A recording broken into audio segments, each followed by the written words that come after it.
하나님 말씀은 신명기 25장 1절로부터 10절까지 말씀 되겠습니다. 신명기 25장 1절로부터 10절까지 말씀입니다. 교독하시겠습니다. 사람들 사이에 시비가 생겨 재판을 청하면 재판장은 그들을 재판하여 의인은 의롭다 하고 악인은 정죄할 것이며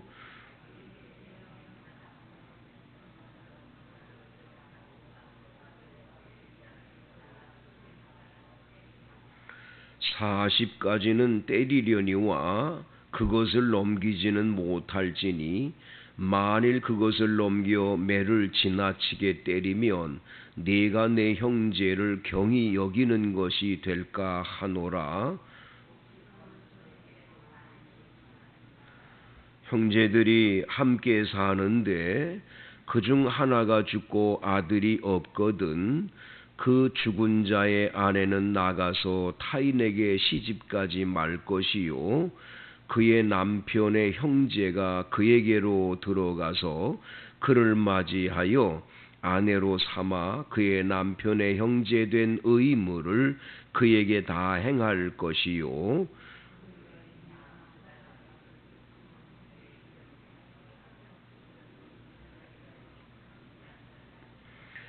그러나 그 사람이 만일 그 형제의 아내 맞이하기를 즐겨하지 아니하면 그 형제의 아내는 그 성문으로 장로들에게로 나아가서 말하기를 내 남편의 형제가 그의 형제의 이름을 이스라엘 중에 잊기를 싫어하여 남편의 형제된 의무를 내게 행하지 아니하나이다 할 것이요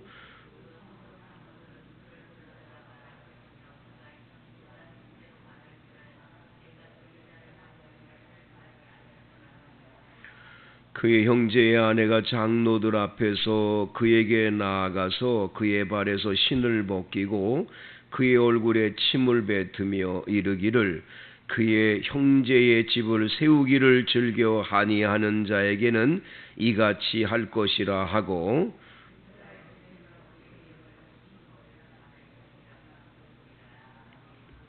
아멘. 이 말씀에서 은혜가 되시기를 바랍니다.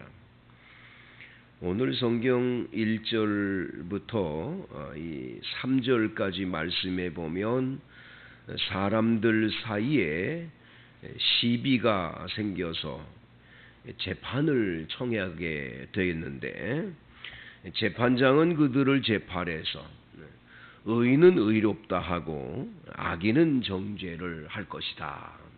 뭐 당연한 이야기지요. 그런데 오늘 2절에 보면 악인이 태형에 합당하며 태형이라고 하는 건 매로 때리는 거죠.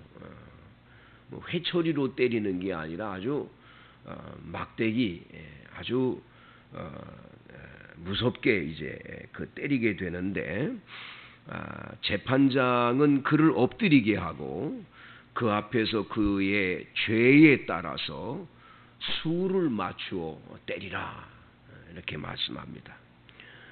그런데 오늘 성경 3절에 이렇게 말합니다. 40까지는 때리거니와 40대까지 때려라. 40을 넘겨서는 안 된다는 거죠. 40대까지만 때리라는 거죠. 그것을 넘기지는 못할지니 만일 그것을 넘겨 매를 지나치게 때리면 네가 내 형제를 경히 여기는 것이 될까 하노라. 여러분 왜 매를 때리는 겁니까? 매 때리는 그 근본 목적이 뭡니까? 그 형제가 죄를 지은 것에 대해서 그 매를 맞음으로 인해서 자기 반성, 회개가 있어야지요. 이 반성도 없고 회개도 없어가지고 매를 맞고는 그런 잘못된 것을 마음에 가지면서 나를 때렸어. 내가 가만두나 봐라. 이러면서 마음속에 도리어 복수심을 불러일으키게 되면 곤란하죠. 그래서 오늘 성경에 보면 네가 내 형제를 경히 여기는 것이 될까? 이 경히 여긴다는 것은 그 사람에게 인격적인 대우를 안 해주는 거예요. 그것은 옳지 않다라는 겁니다. 우리나라가 지금 이 사법부의 이 일이 지금 올바르게 지금 사법부가 가고 있냐? 이것 때문에 지금 온 국민들이 뭐 요즘 이게 뉴스 보도에 나오는 것들을 이렇게 보면서 야, 저 아무개란 사람에 대해서는 저 분명히 저거 죄가 있는데 저렇게 그냥 은근슬쩍 넘어가는 게 있나? 말이 안 되지 않나? 뭐 이런 얘기들이 들리기도 하고 이건 문제 때문에 막 시끄럽기도 하고 그랬는데 지금 보면 제대로 잘 이렇게 자리를 잡아가는 것 아닌가 그런 생각이 들게 됩니다. 여러분 사법부에서는 분명하게 법을 잘 적용해서 누구든 억울한 사람이 없도록 또 억울한 일을 당한 사람에게 그 억울한 일을 풀어줄 수 있는 기회를 주는 것이 재판이니까 바르게 가야지요. 그래서 누구든 그 마음속에 이 복수심이나 원망, 원한을 갖고 살지 않도록 모두의 마음을 바르게 풀어주는 것이 이 사법부가 할 일인 거지요. 여러분들이 혹시라도 자제분들을 앞으로 공부 열심히 해서 너희들은 앞으로 이렇게 법을 집행하는 무슨 검사가 되거라, 판사가 되거라. 그렇게 여러분들이 자녀들을 양육할 때 단순하게 그냥 뭐 검사가 되고 변호사가 되고 무슨 판사가 되는 것에 목적을 구하는 게 아니라 바른 길로 가게 해야죠. 바른 길로.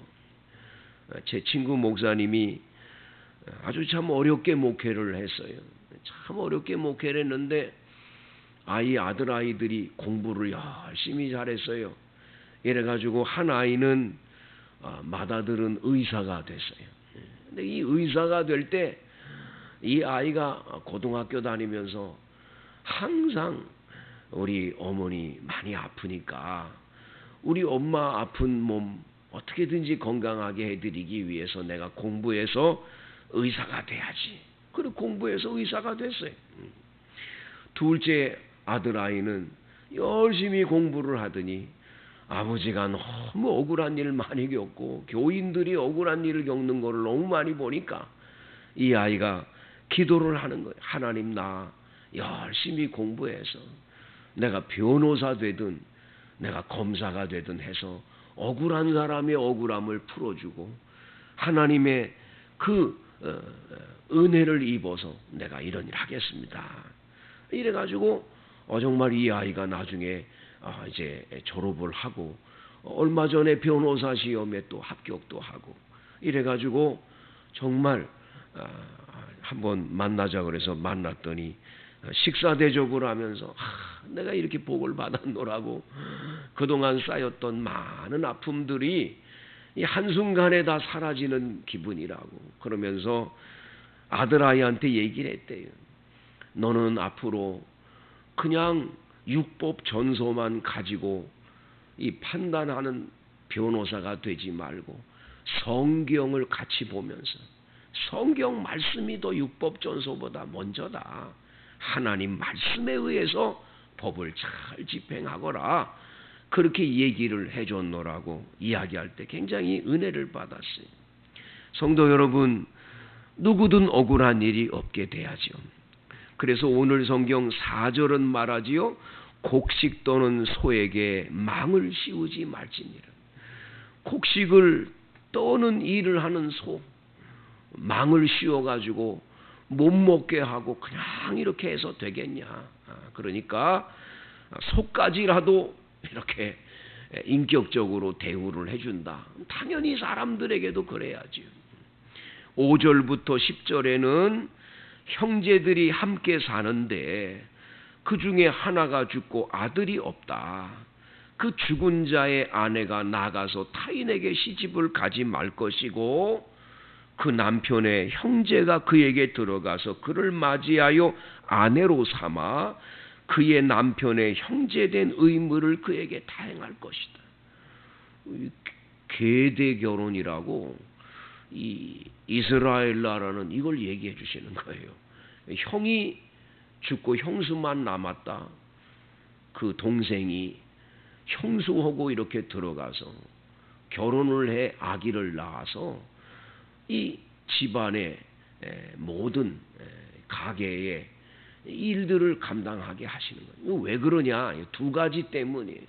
하나는 이 형수가 이렇게 혼자 남아서 과부가 됐다.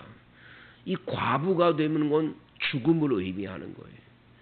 과부 그러면 옛날에는 하나님이 조상적부터 내려오는 땅들을 분배해 줬으니까 그 땅들을 분배해 준 그거를 일구면서 살게 돼 있어요. 근데 이 사람이 남편 없이 과부가 돼 버리면 농토도 없고 아무것도 없는 거예요. 그 과부는 가난한 자고 과부는 살 길이 없는 거죠. 그래서 과부를 만들지 않도록 하는 거예요.